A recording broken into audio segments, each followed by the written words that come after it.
Welcome to Synchronize Swatches, your twice-monthly dose of coolness. I'm your host, Chris Gregory. And I'm the other guy, Chip Johnson. Every other week, we watch an episode of the cult classic 1990s sitcom Parker Lewis Can't Lose, and then we record ourselves talking about it. It's time for Operation Record the Podcast. Are you ready? Yeah, man, let's do it! Yeah! Gentlemen, Synchronize Swatches.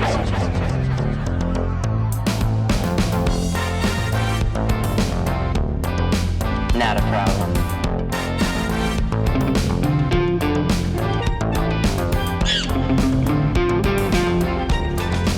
I've never liked you, Lewis. Not a problem. Eat now?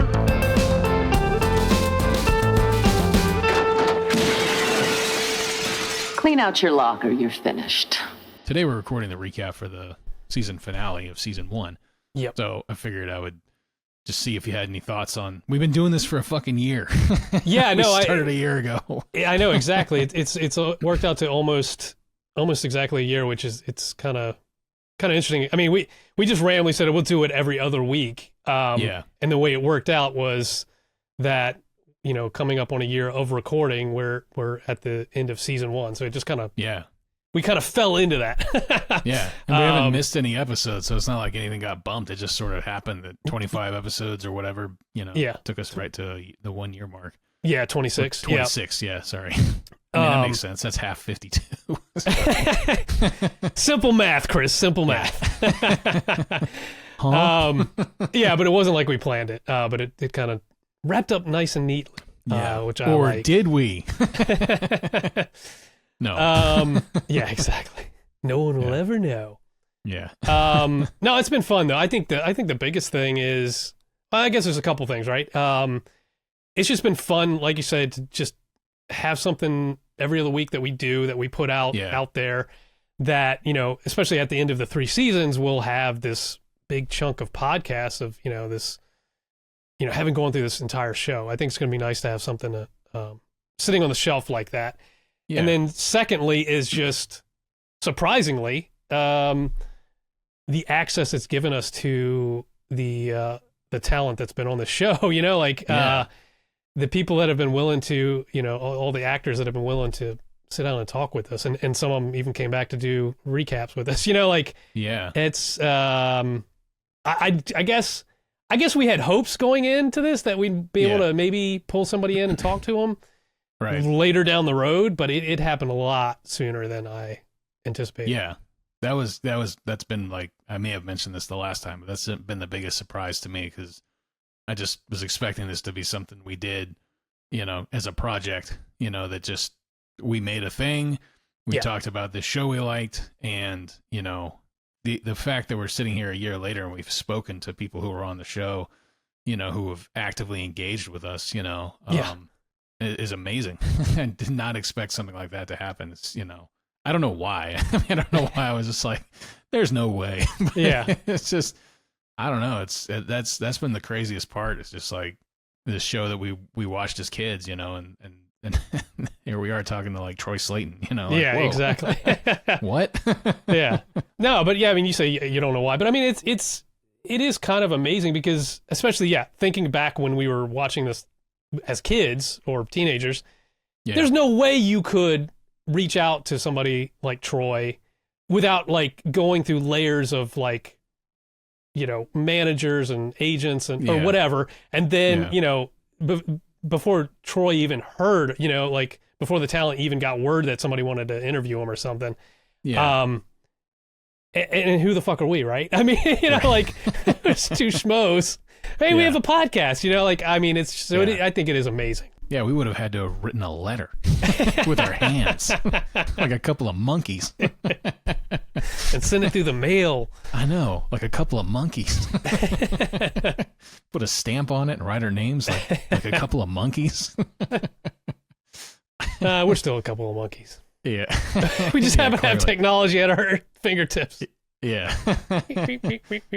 Yeah, so it's been fun. I mean, I'm looking forward to the second season. I'm looking forward to the third season. I think it's going to be a different experience, obviously, but I don't anticipate, you know, I'm sure starting off I anticipated like that's gonna be a slog and we're gonna be shitting on everything. But I kind of want to approach it once we get there a year from now.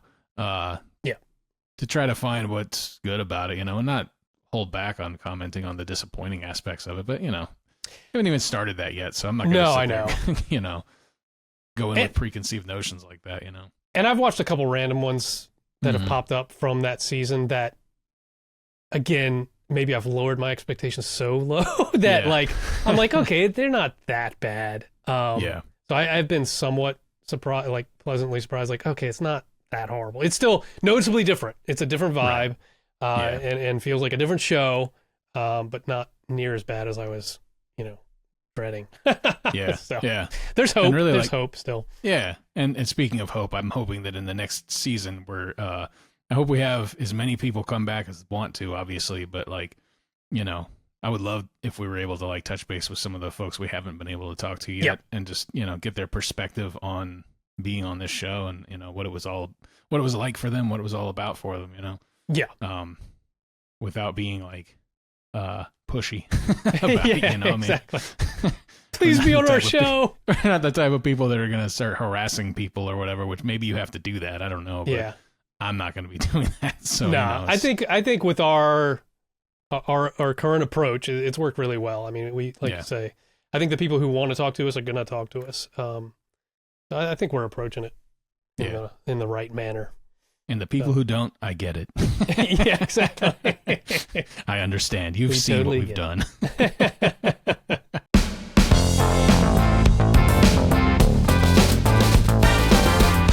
Of course, there's Gatorade. All right, let's dive into this. Synchronize Swatches, Season 1, Episode 26, the season finale. The season finale. Yes, and it is entitled Parker Lewis Can't Win. Huh? Twist. Whoa. Wait a second. Usually he can't lose, but today he can't win? Can't win? What? And the German title. Paul, if you will, give us the German title. Der Albtraumtag. All right, which means The Nightmare Day. Pretty good title. I like that. The Nightmare Day. I wonder why they didn't just do... I'm sorry to jump in. I wonder why they didn't just do a direct translation of Parker Lewis Can't Win. Yeah, because a couple times they do somewhat direct translations, but especially being that this is such a play on the title of the show itself. Yeah, I guess the show's not called Parker Lewis Can't Lose. It's the cool of the school or whatever. Dude, you hit on it. That's answered my own question. Yeah. Just took us a little while. We'll get there, people. We'll pay attention eventually. We're a little slow on the uptake, but we get there. Yeah. Originally aired Sunday, May 19th, 1991, and written by our old friend Tom Straw and directed by Brian Spicer. And I think I put a note here. I think this is Tom Straw's last episode, actually. His final episode. Oh, right. For the whole show or for this? Well, I think for the whole show, yeah. Yeah, for the whole show. Wow. Yeah. All right, my episode. My episode. Vocal training. I did not warm up.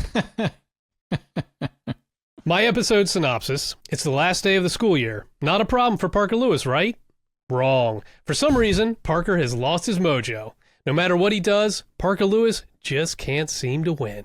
I went real short and sweet with that one. I was like, I'm not going to try to dive into the nitty-gritty of everything that's going on. It's all there in the title, for God's sake. Yeah, I know. It didn't even need a synopsis. Yeah. So for our opening gag, we're looking at an elevator in the Valley Medical Tower. I don't know if that's a real place or because, I mean, it doesn't say like Santo Domingo Medical Tower, which I figured if they made up their own signs, it would say, but I don't know. Yeah. So we're in the Valley Medical Tower. The doors open and we see a man on crutches with a bandage on his head. Miss Musso steps into the elevator with a bandaged thumb. Food fight yesterday, she says. The doors close and we cut to a credit screen. When the doors open again, Jerry steps on, sneezing. He pulls a tissue from his jacket and says, "Allergy season today," and the doors close. Next up is Mikey. He steps onto the elevator with a torn shirt. "Motorcycle skid this morning," he says, and the doors close. Yeah, I like how his hair still looks fantastic despite the motorcycle skid. He's in pristine condition except for the right arm is like shredded up, like almost more like a dog attack, you know? Yeah, exactly. It's so weird how they're all like they all feel compelled when they get on the elevator To to tell explain. the other person what's wrong with them. It's like, excuse me, I've got a bandage on my head. I can't even understand you right now. Exactly. And I have to say that each time somebody steps on, there's at least one other person, usually a couple other people on there, and they're all fucked up. Like, Yeah. there's nobody that just is normal. Like, they've all got some bandage or a crutch or a fucking cast.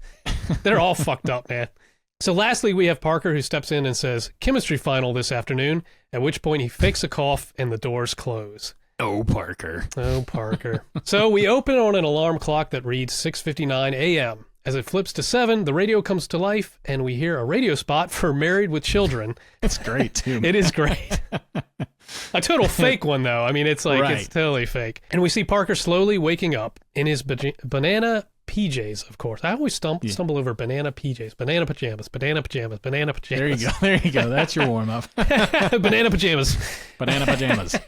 That's what I was going to point that out, too. Yeah, he's got the damn banana pajamas on again. Oh, man. Parker sits up in bed, and as he swings his feet over the side, we hear a squishing sound, and we cut to the floor, and we see he has stepped into a plate of spaghetti. As he wonders where the meatball went, the DJ on the radio informs us that it's the last day of school, and it's actually 8:22. Yeah, and I like Parker's expresses his disbelief audibly. And Yeah. the guy on the radio responds to him because he's Yeah. like 8:22. He's like, "That's right, 8:22." Yeah, exactly. I love when they do that on anything, on any Yeah. kind of sitcom or whatever. And somebody, the DJ or somebody responds, somebody on TV responds to one of the people on screen. It's hilarious. Yeah, it's classic. And I have to say, you know, Parker's off to a bad start with the spaghetti and all, but it's like, dude, it's kind of your own fucking fault for leaving it on the floor right next to your fucking What are bed. you eating spaghetti in bed for? Spaghetti, come on, man. Come on, man. It's got to be finger food if you're gonna eat in bed. You can't be Chips or Can't be something, eating- man. Like, Yeah. yeah, God, come on. gross. So anyways, Parker freaks out and he rushes to get up and he slips on the spaghetti and face plants right onto the aforementioned rogue meatball. As we cut to some black and white stock footage of people rushing around, Parker tells us in VO that he's not just late for school, he's late for... And we cut to Mondo Video, where a large group of teens are camped out waiting to buy concert tickets. Marty Lewis announces that the tickets for Debbie Gibson will soon be on sale. From the crowd reaction, though, we realize that he's just fucking with them. Yeah, they're not happy about that. They're not happy about it. It's the line for the Van Halen tickets. The crowd is not amused, and they pelt him with a bunch of junk. I'm guessing it's videotapes? I don't know what they guess, yeah. threw at him, but... They just cleared the shelves. Fuck you, Lewis. So Parker tells his parents that there must have been a power outage, but his dad tells him that it was actually a bad fuse, and this little tidbit will come into play later. So then Parker asks his parents if they've seen Mikey and Jerry, and his parents tell him he just missed them. They apparently got a ride to school with none other than Eddie Van Halen. And I like how Marty says it, Mr. Edward Van Halen. Yeah, it's a total dad move there. Yes. I would like to point out, too, that Parker's mom is back. We haven't seen her in a while. This is true. So then we cut to the school where Mikey is recalling the story of meeting Eddie Van Halen to a very baffled Parker. Parker has missed it all. Yeah, and he's showing him his Strat, which Eddie Van Halen autographed. And I think Jerry pulls it out of his jacket or whatever. He but does. There's this Yes. Eddie Van Halen autograph. And I was just curious, so I looked up Eddie Van Halen's autograph online, but that's not his autograph. But can you imagine, like, if it actually was? Like Yeah. they actually got Eddie Van Halen to autograph a guitar for the show. Exactly. That'd be fucking awesome. That would be great. Yeah. So Parker's upset that he missed it all, but Mikey tells him not to worry, and he hands him a backstage pass. As Parker stares at the gift, Shelly comes skating by and snatches it. Yeah, she just fucking steals it. Like, Yes. that's not even, like, that's a very valuable thing. And she just skates by and goes, yoink, and it's Yep. gone, you know? Like, man, that's intense. That's low. The Buds give chase, but are unable to catch her before she shoves it under the door of bathroom 12. And we all know what bathroom 12 is. Yeah, the pizza shop. A pizza shop in a restroom. Yeah. As the Buds stand outside of Kubiak's lair, trying to decide what to do, Koob emerges with the backstage pass and says, I love this.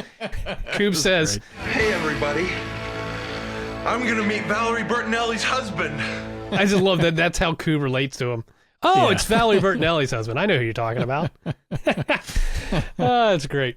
In VO, Parker says, things to do today, go back to bed. And we cut to commercial.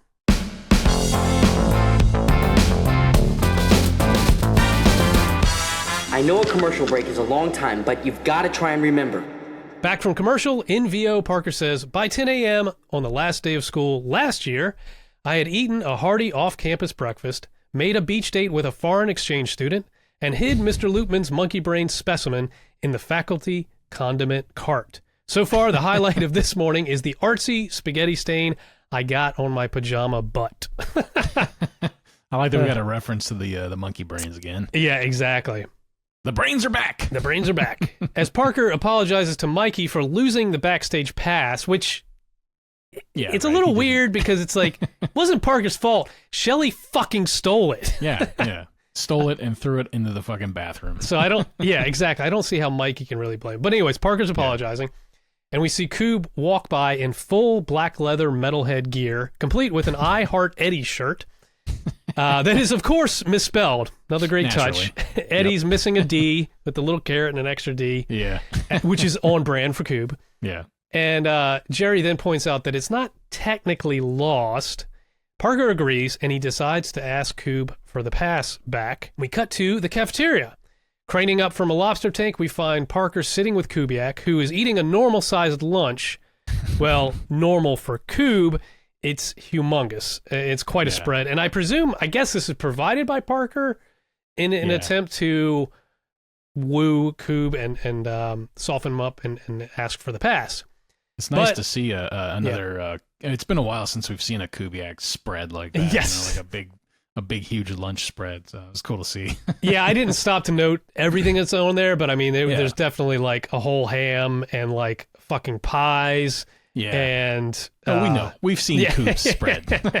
There's a glass of wine too. I did note that. I did realize. I was like, "There's a glass of fucking wine right there." Maybe he turned 21 since the last. Yeah, episode. it's true. He did admit to being 20 at one point. he's drinking age now. But anyways, Coob says, "Forget it, Park. The pass is mine." And Parker tries to convince Kubiak that he doesn't want to go to the concert. Among other things, the food is terrible there. He says. But this was the wrong thing to say because Kubiak is highly offended. I mean, highly offended. Yeah. He jumps up and he says, "Is that what you think of me? Some eating machine? Some chow daddy that can be bought for the price of a meal? Some chow daddy." I love that. Yeah. Excuse me, Kubiak. I'd like to reference Citizen Coob, where you literally sounded like a machine as they jammed food into your maw. Roll the tape. Yeah, roll the tape. Oh, God. But I love that some chow daddy that can be bought. So anyways, we cut to Parker's locker, and as he opens it, a mechanical hand with a large seltzer bottle extends and douses him. This is followed quickly by another mechanical hand that tosses a canister of flour onto him.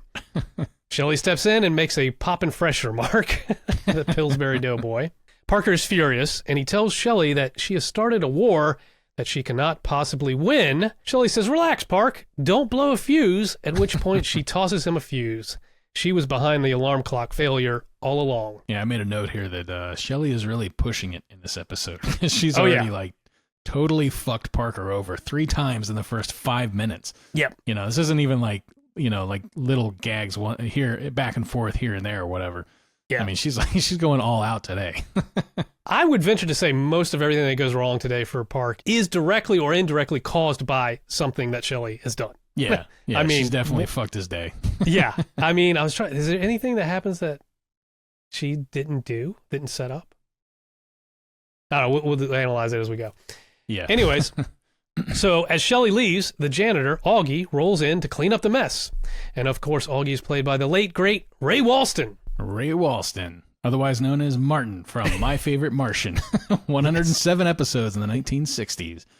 I will point out here that one of the things that I recognize him for, I always end up pointing out the Star Trek shit on here, but he played Boothby in an episode of Star Trek The Next Generation. He was like the groundskeeper at Starfleet Academy and like a mentor to Picard, and then he's in 2 episodes of Voyager as well. Same character or a different character? Same character, yeah. Okay. And he's mentor to Janeway in that one. So I guess it's just like that's the character. He's the groundskeeper, the humble groundskeeper who's actually like, molding young minds at Starfleet Academy. So Gotcha. His career spanned 1953 until his death in 2001. Yes. And he was in everything. I Everything. came up with a list, and it's like, I can't. There's so many. can't I do all mean, this shit, he was in know? everything, man. He was. Fast Times at Ridgemont High. He was in that. Yeah. Like he popped up everywhere. He was in. Yeah. He was in. This really cheesy horror film from the late '80s called Popcorn. He was in that. Like, I've seen him in so many just vastly different types of things too. Just incredible career. He's got a great voice and a great look too, so it's no surprise, Classic, fucking classic. Oh, Augie, you shouldn't have to swab up the mess my sister made. Ah, not to worry. I just got a sawdust and shovel call from the boys' gym. Believe me, I'm in no hurry. That statement gave me a visceral reaction, I have to say. I don't know if it's like this for you, but like that smell came back to me instantly. Do you remember that? Is that like a pink vomit sawdust? cleanup thing, Yes, or? the Okay, pink sawdust shit. Like it was like sawdust with something else. At least in the '80s, when I was in school, in elementary school and middle school.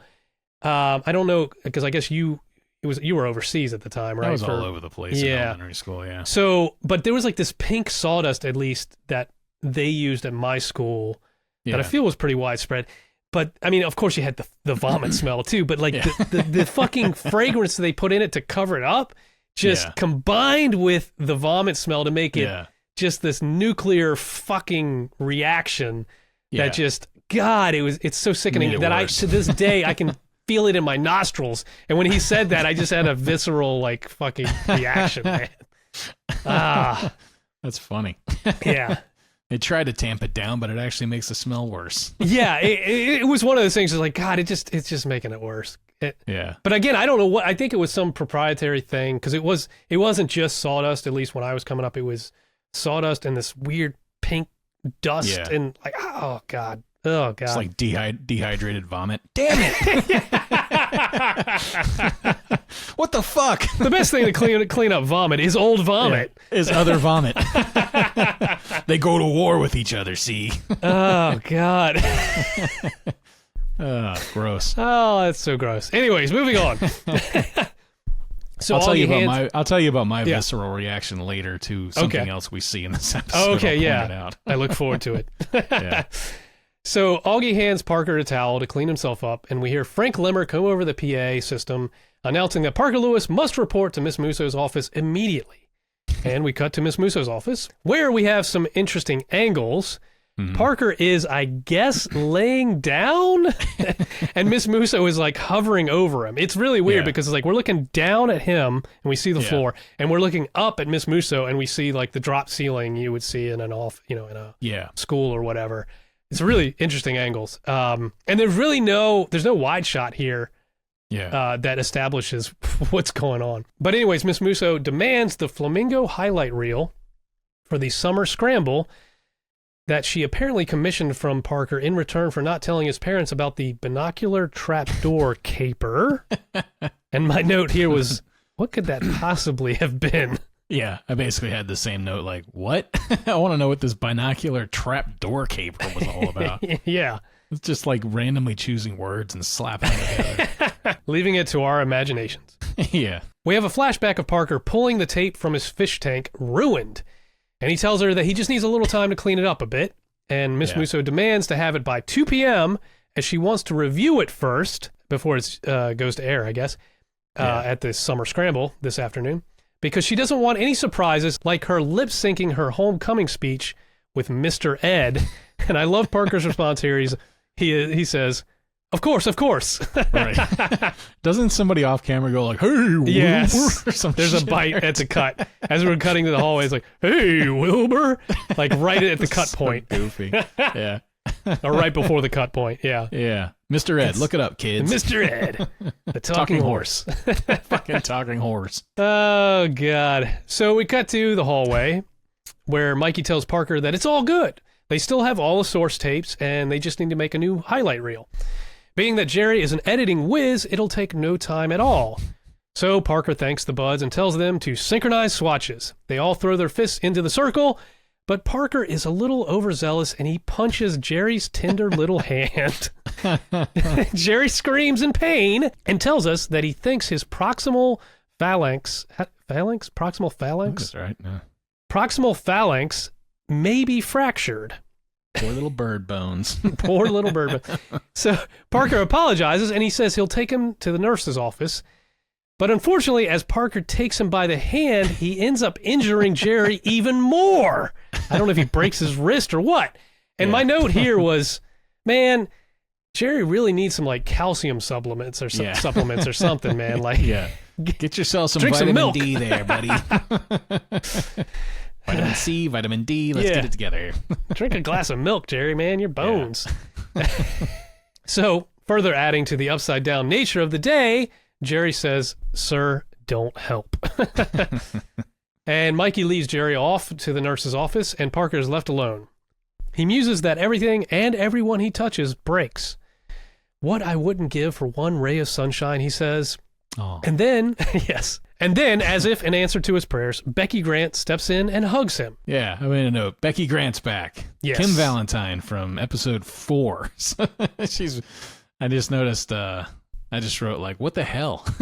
I mean, really, she seems a lot less ambitious this time around. I'll say that much.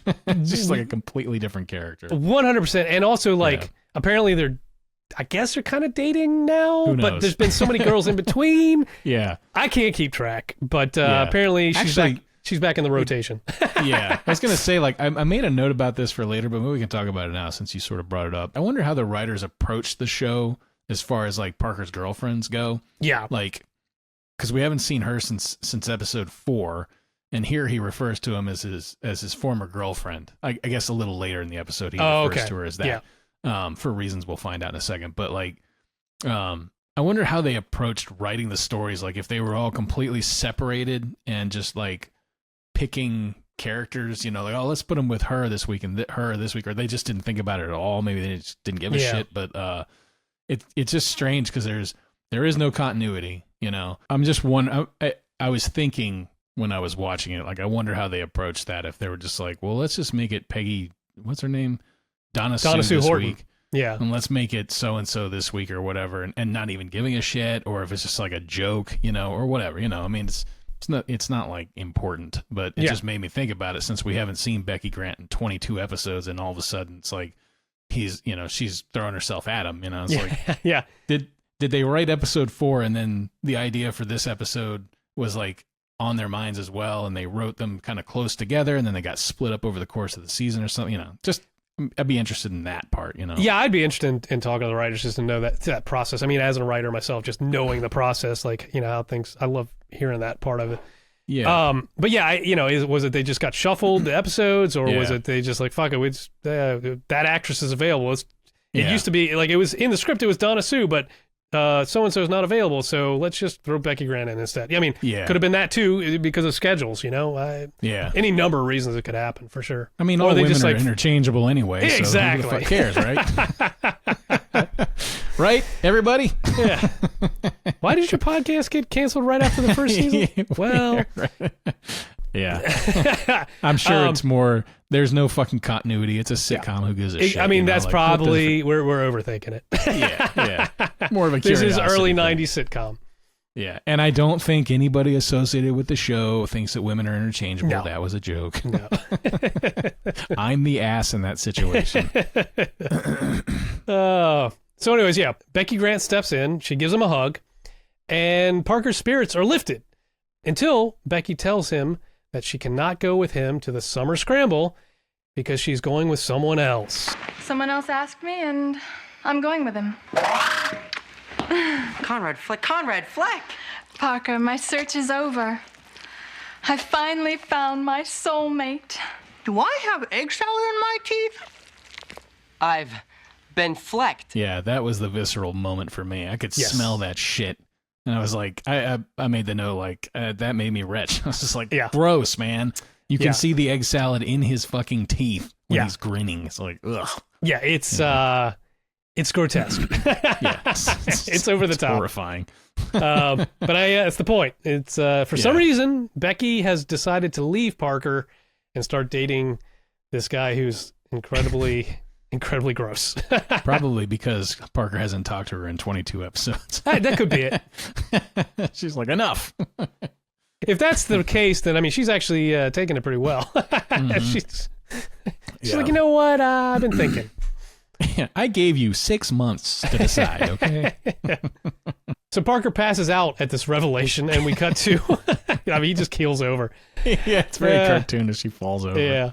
And we cut to, I mean, I probably would too, actually. Yeah. Yeah. We cut to a classroom where a hand grabs the jar of monkey brains off of the teacher's desk and passes it back, hand over hand, through the students to Parker, who proceeds to then spill it on himself. God, can you imagine what that smelled like? Oh, God, like formaldehyde and all. Yeah. Yeah. And my note here was, I don't think this is Mr. Loopman's class, even though usually the monkey brains are on Loopman's desk, because there's a different teacher teaching. And I was like, maybe it's a substitute and Mr. Loopman's out, but it was a little strange. That was my note, too. I was just like, there must be a substitute in Mr. Loopman's class because that ain't Mr. Loopman. No. At this point, we cut to the tiny little monkey brain. This is great. This tiny little monkey brain sitting on Augie's cart, his little push cart that he uses to push around his trash bag and brooms and stuff. Yeah. And he wheels it out of the classroom, and we cut to Parker, who's washing his pants, and I'm guessing he's in the home ec room now. Yeah. Because there's like a washer and dryer, and he's like pulling his pants out of the washer that had been, I guess, drenched in formaldehyde. Yeah, and doing that thing you have to do on a sitcom when you're wearing boxers, which is scratch your ass. Yep, it's required. Yeah. So Parker puts his pants into the dryer as the fire alarm goes off, which is triggered by Shelly, of course. Yeah, because we cut to her out in the hallway near the little lever that you pull down to report a fire. So we cut to Miss Musso patrolling the student body outside of the school. When she reaches Parker, she stops. We tilt up from his mismatched socks, which is a nice touch, to find that he's wearing a frilly apron that reads, "Make love, not dinner." I had the same note. I just wrote, "Make love, not dinner." It's great. It's a great apron. Yeah, and the mismatched socks too, because it's just he's just off today. He can't even fucking put on the right socks. Yep. So Miss Musso reminds him that he has 15 minutes to deliver the video. That is, unless, she adds, he's too busy playing Frugal Gourmet, and the whole school starts to laugh at him. Damn. I mean, the whole school, everybody just bursts out laughing, and for some reason, 2 nuns on a bike roll up to join in on the fun. They have guitars on their backs and shit. So acoustic weird. guitars strapped to their back. Yeah.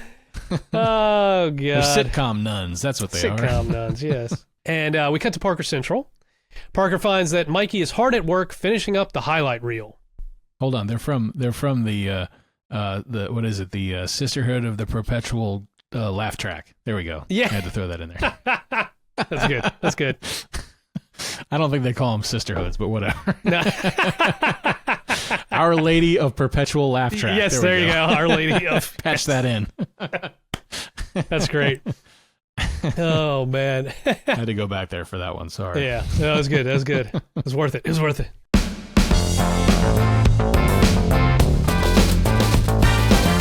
I am a Dickens, am I not? So yeah, Mikey is hard at work finishing up the highlight reel. The season 1 highlight reel. Yes, exactly. He hands it off to Parker, who rushes it to Musso. But as Parker and Miss Musso watch the tape, they realize that it's not the highlight reel, but a tape of the time Miss Musso appeared on the dating game. Miss Musso is furious, thinking Parker did this on purpose, and we cut to behind the TV, where we see Shelly is patching in some cables. And as we see on the TV, a young Miss Musso tell the game show host that she likes bearded men with big hands. She loves men with big hands. Huge hands. Huge hands. Huge promising hands. Yeah. As she tells the game show host this, Frank bursts into the office. I also like men who like to dance, who aren't afraid to cry at movies. Oh, Miss Musso, it's you. I thought some fiend had broken in and was showing this highly personal and degrading video of you in every classroom on campus. What? And as Parker tries to stop the tape on the VCR, He's not having any luck because Shelley has got it rigged, apparently. Yeah, she's just the devil in this episode. 100% the devil. Yeah. And so Frank is on the phone, and we realize the tape was broadcast not just here on campus, but to the entire school board. Lemmer hangs up and tells Miss Musso that the board president is on his way over here to speak with her. Parker's knees go weak, and he tells himself maybe it's just all a dream. And Miss Musso tells him to prepare for his worst nightmare, and we cut to commercial. In fact, his comment about the dream is a fucking spoiler for Total Recall. Oh, yes, good point. Which, I mean, it's been 35 years. I don't really know that it can be called a spoiler anymore. But yeah, he just at the time, drops. Yeah, definitely. Yeah, okay. So 1991, you're watching this. You're like, oh, come on. Yeah, yeah. He totally spoiled fucking Total Recall, the whole thing. Yeah. I mean, I guess there's a couple more twists and turns after that reveal, but it's a big spoiler. Yeah. That's a great point. I didn't think about it when I was watching it, but that is a great point. Anyway, so back from commercial, we find Parker in front of a large red target, like a big old bullseye. And it's already got some holes in it and shit, too. Yeah, I was going to say, it's already got fucking holes used. in it. It's been used before. And Miss Musso offers him a blindfold, which he declines. She then offers him a dinner mint. He accepts this, but as he unwraps it, it falls right to the ground with a little splat sound. Yeah. Poor Parker. We then see Lemmer in his ROTC gear, ready to light a fucking cannon that he has pointed at Parker. Yeah. And there's a whole crowd of people watching, like spectators. And they're all eger. Oh, yeah. None of them are like, no, don't. Nothing more the public likes than a public execution. Via cannon. Yes, via cannon. So Lemmer says, now, Miss Musso? He's so eager. Miss Musso just nods, and Frank fires the cannon. As the cannonball flies towards Parker, he screams, and we smash cut to him in Miss Musso's office, still screaming. And Musso yells, Lewis! Parker finally gets a hold of himself. This is like my favorite shot of the episode, and one of my favorite shots in any sitcom, when you have somebody screaming in a dream sequence, and then they cut to them in real life, and he is screaming at the top of his lungs. Yep. His mouth is as wide as it gets. Yes. And I just imagine, like, the moments before that. What was Miss Musso seeing? She's just seeing this student in her office screaming as loud as he can at nothing, as far as she can tell. Exactly, yeah. It's just so funny looking, man. I love it. And she's shit. like right up in his face, she just screams to cut him off, right? Like, how long did she sit there and watch him do that? She's just like, what is happening? Yeah, finally, I gotta end this. Yeah, but so she cuts him off. He gets a hold of himself, and he tries to explain to Miss Musso, but then she cuts him off with another scream that triggers our door gag of the episode. And this one is great. Yeah. This is a classic one. Mm-hmm. The glass actually doesn't shatter. Instead, the door breaks away from its frame and falls backwards, leaving the glass portion of the door with her name on it dangling in midair. And Miss Musso senses this, and she whips her head around, and the glass finally, I guess by sheer fear, falls to the ground and smashes. Yeah, like she's not even remotely curious as to why the fucking glass is floating like magic. Yeah. She's more concerned with, this must be broken. Exactly. And the glare just sends it crashing down. I love that one. It's just I think, was it Abe or maybe Troy mentioned, like, to come up with these gags every week, it's a lot. And make them original, and they've done some really original ones. Yeah. At this point, Miss Musso banishes Parker from all school activities. So we cut to the hallway where Frank announces Parker's excommunication over the PA system, and the students all start to avoid him. Yeah, like they use that shot from the the one episode. What was it? Which one was it? The guitar one. The guitar one. Where Mikey's embarrassed. Yeah, the shot from inside the speaker. Yes. Of all those goofy kids, like, huh? Yeah. PA speaker POV. Yeah, I love that shot. Yeah, it's great. Yeah, they've used it a few times now. Yeah. It works. It fucking works. There's some great faces in there. Yeah. And at this point, we get a montage of a black and white Parker standing outside various classrooms where everyone is inside having a blast in color without him. And we see Jerry is in one of these classrooms where they're partying. I mean, they got freaking party hats on. There's like confetti flying everywhere, streamers. Yeah. they're eating fucking birthday cake or something. I don't know. So Jerry, he feels sorry for Parker, so he slips a plate of cake out into the hallway for him, and he just kind of slides it across the floor.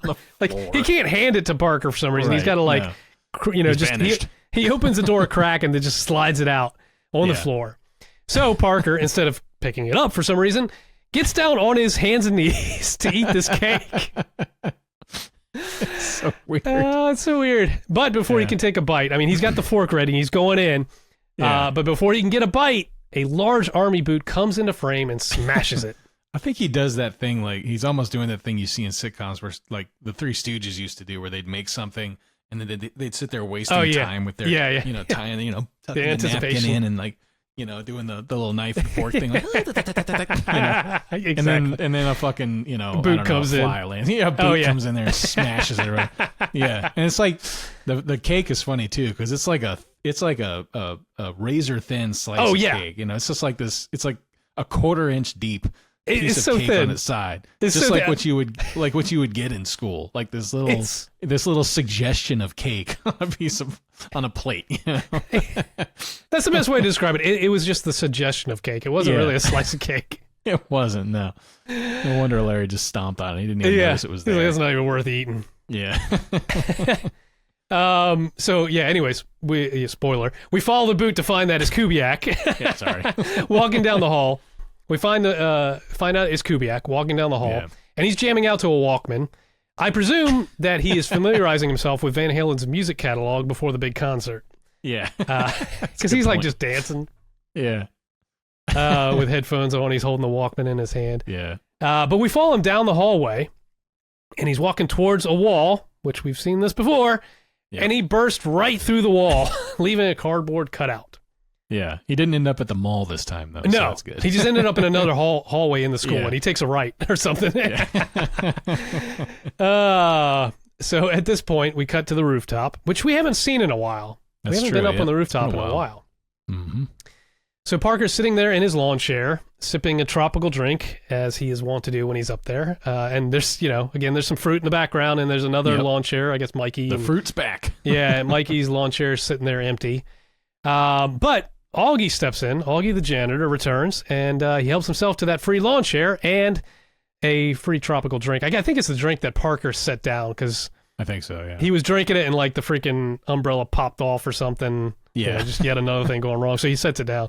But anyway, so Augie sits down, helps himself to the drink, takes some sips. It's weird, too, because it sounds like there's a hole in the straw or something. That's the only thing I noticed, because it's so loud when he's drinking the straw. When Augie's drinking it, yes. Yeah. It's definitely that slurp sound, like when you're getting down to the bottom of the drink. Yeah. Definitely that exaggerated drinking sound. But after doing that, Augie divulges a couple secrets to Parker. So, Augie, when are you going to get a chance to, take it easy? If that's a polite way to ask me when I'm retiring, never. They tried to force me out 10 years ago. 10 years from now, I'll still be here. Of course, you don't enjoy my longevity without learning a few vital secrets along the way. I'll share my biggest discovery if you'll promise not to tell anyone else. Nothing clobbers a stain like club soda. Nothing. I'll remember that next time I get brain juice on my shirt. You know what else? All that stuff you hear about each day being a new day, it's bull. Every day is not new. It's every minute. 1 minute you're riding high, then a minute later you're face down in the dumpster. But it doesn't make any difference, because a minute later you're up here again. Life's a wonderful thing, Parker. As long as you realize sometimes you're up, sometimes you're down. But you're never either one for very long. Yeah, and I think he mentioned something like about how he's planning to be there 10 years from now or something. Yes. in the course of the speech. Which, because I'm curious, I went to look and see if Ray Walston was still alive 10 years after this. And he actually did pass away in 2001. So 10 years later, he passed away on New Year's Day, 2001. Oh, wow. So he got to 2001. Yeah. So Augie made it. Yeah. Never retired. Mm-mm. Yeah, because he was talking about retire. Because I think Parker was asking him about when can you relax or retire. Yeah. And he's like, I ain't fucking retired. Yeah. He's like, they tried to run me out, but I got Yeah. the better of them. Yeah, so. That's so weird. Like, And I guess Ray Wasson never retired either. He Yeah, worked up until that's true. the end, man.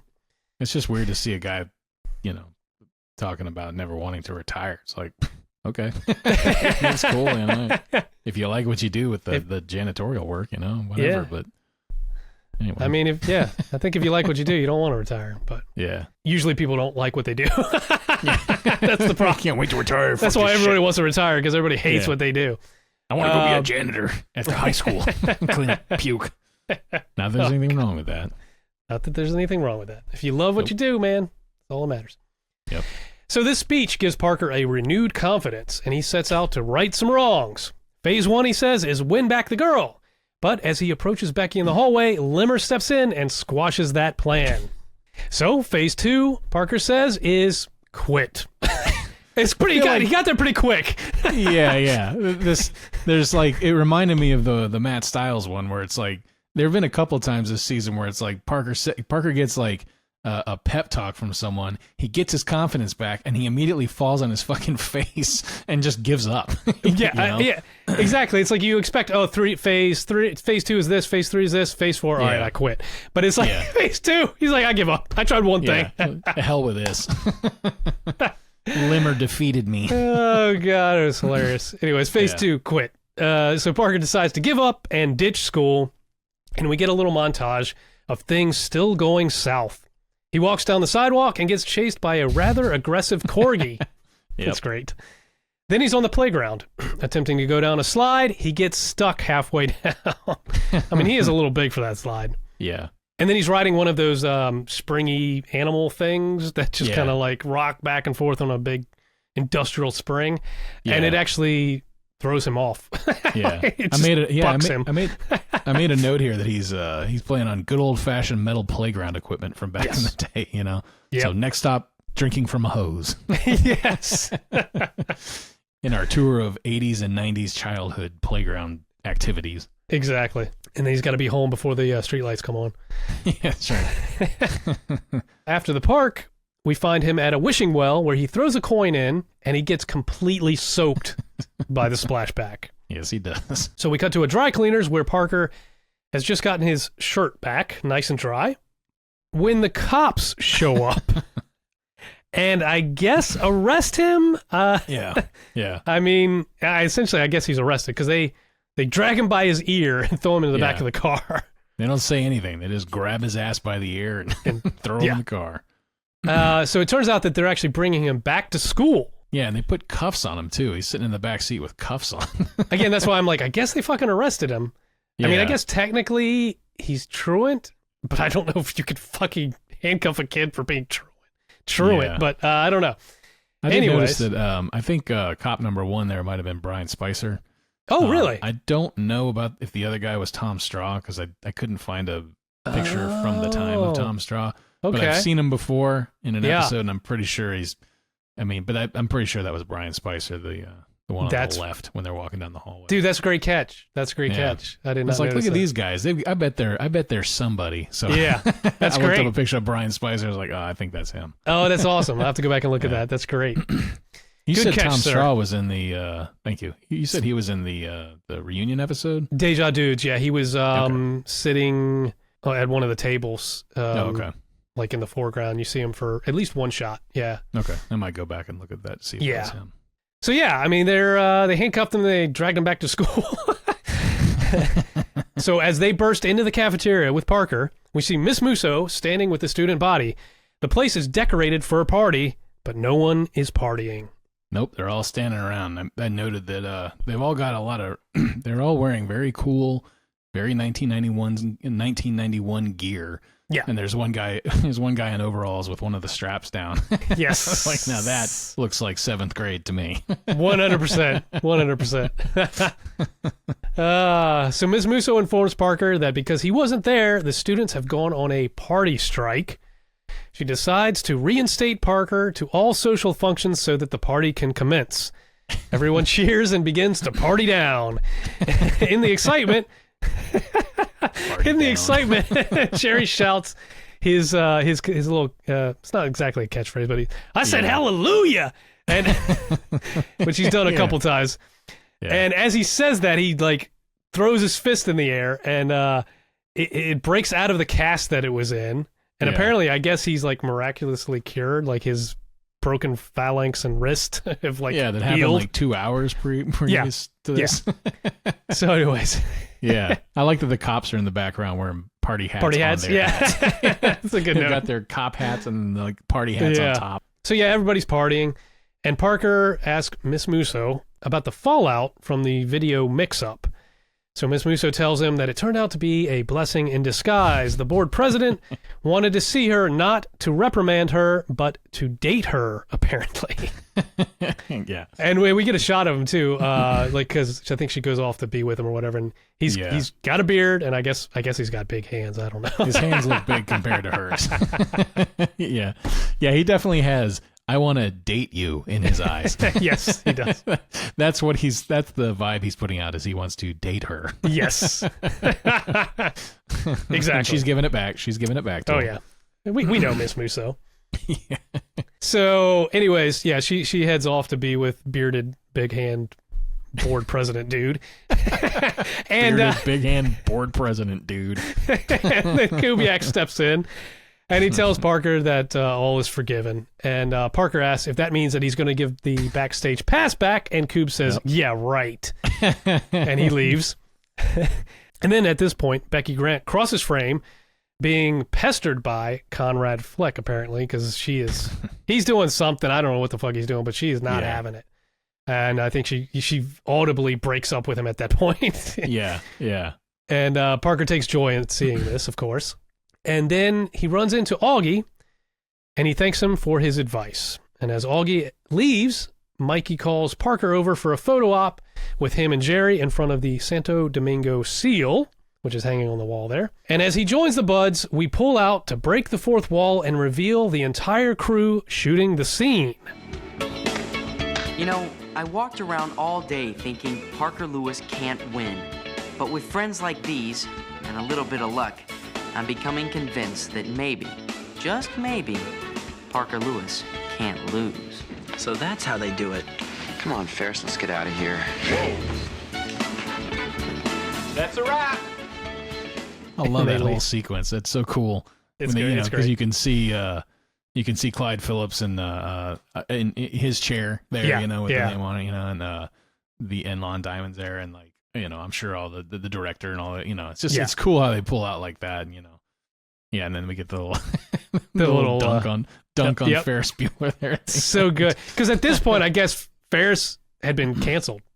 Oh yeah, for months, I think, because it only lasted a half season. So this is the end of season 1 for Parker. So they came out on top, and it's a fucking great rub. So like, let's really fucking stick it to him. Oh, it's so good. It's so good. This is classic fucking Parker Lewis stuff here. Yeah. And then we hear, as those guys leave, we hear somebody yell, "That's a wrap." And we cut to our end gag. We're back at the elevator, but now the elevator sign says "Wrap Party Top Floor." It opens to reveal nearly the entire cast inside. Then we hear booming steps approaching, and everyone starts shaking their head and exclaiming, "No!" And we see Kubiak, or maybe it's Abe in this context. I don't know. But he gets on, and we hear some kind of alarm starting to sound, and the doors close, and we hear the elevator start to plummet, and everyone screams. Yeah, and I made a note here, and the cast is now dead. They're all dead. The season ends with the cast falling to their deaths. Oh, man.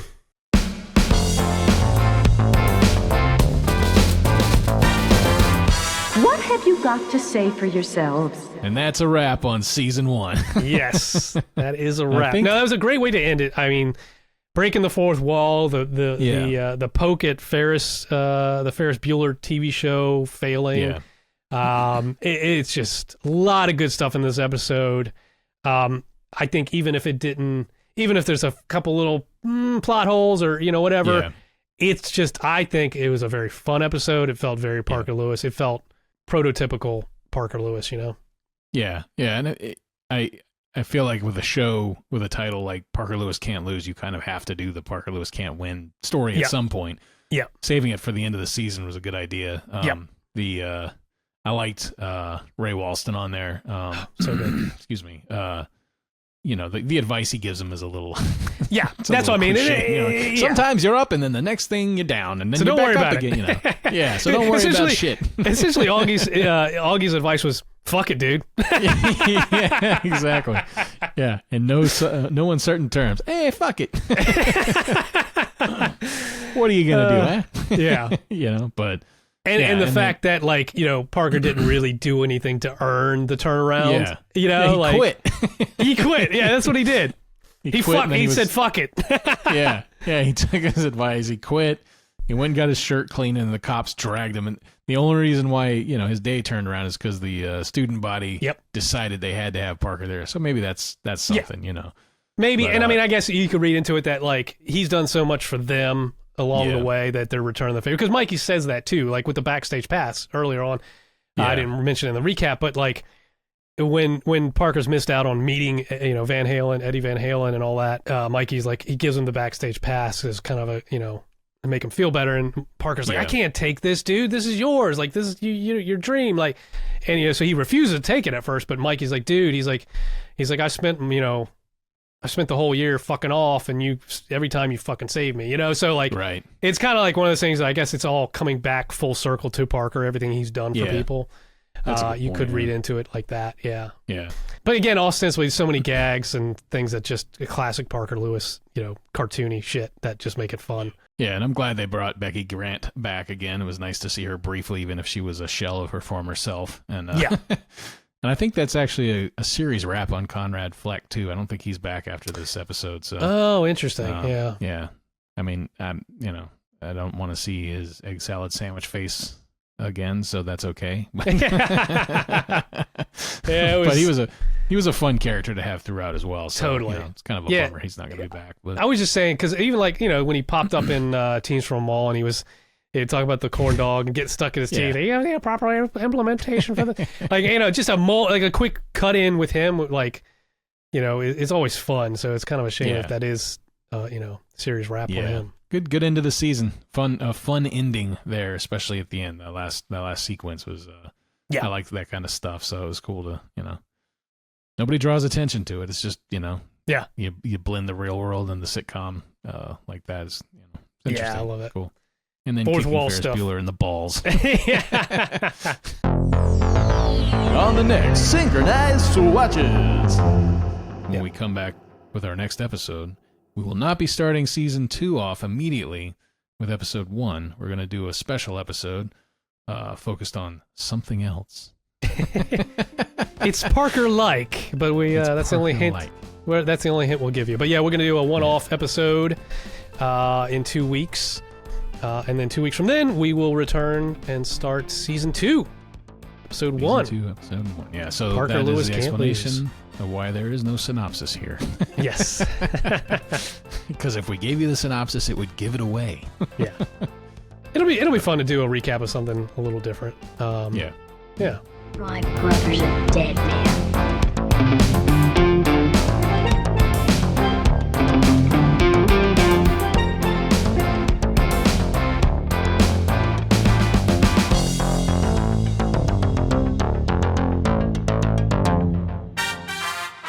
My friend Jerry said you guys were going to do something really neat today. Fuck it, dude.